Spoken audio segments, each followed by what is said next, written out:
Well, this is the issue, I think. And I just want to quickly talk about Rishi Sunak's response, because I think this is really important. So he gave an interview today on camera in which he was asked about these comments, calling him, a Paki.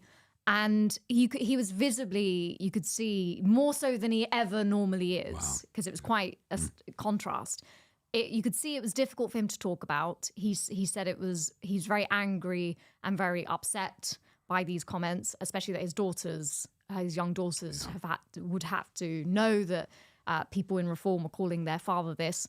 And he said he used the term fully without abbreviating it because he felt that the importance of the issue required that. And he seemed quite moved and emotional saying it. And I watched that and thought this is a very sad moment, because he could have used his time as prime minister, the first prime minister of colour in this country, to call out many other issues around race and representation. And having a person who is a minority in that position, who's able to have the platform to say to the entire country, this is why this thing matters, and this is important, and this is not acceptable in the kind of country we are, to have that position and not use it more.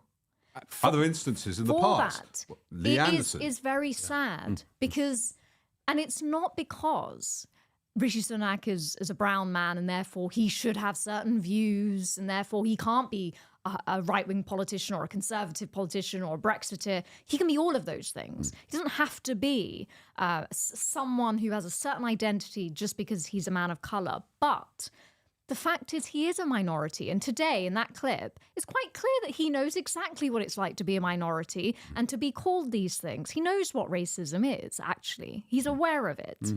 And to be aware of it and therefore not use that platform, the integrity of that platform and what it requires, to call out other instances where this has happened is, I think, it will be something that is one of the real shortcomings of his tenure in office.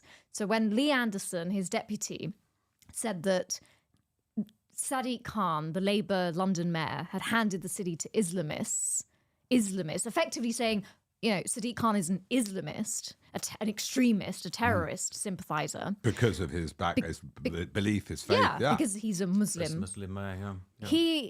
Sunak did not say that was Islamophobic. He said it was wrong, but he did not say that was Islamophobic. We've had a lot of instances, I think, in these culture wars where the black community, for instance, have raised issues off the back of the Black Lives Matter movement, about racial justice, racial inequality, systemic structural inequalities, and the legacy of colonialism.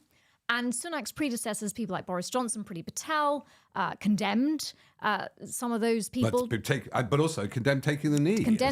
Condemned the Black Lives Matter movement. Sunak could have used his time in office, not to say I agree with everything these people are saying, but I know what racism is, because if he can call out being called a Paki, why can't he see that other people of colour who have had different experiences than him, that don't have the privilege he has attained in life, they will have had experiences that are different, but he will know that's because they're a minority.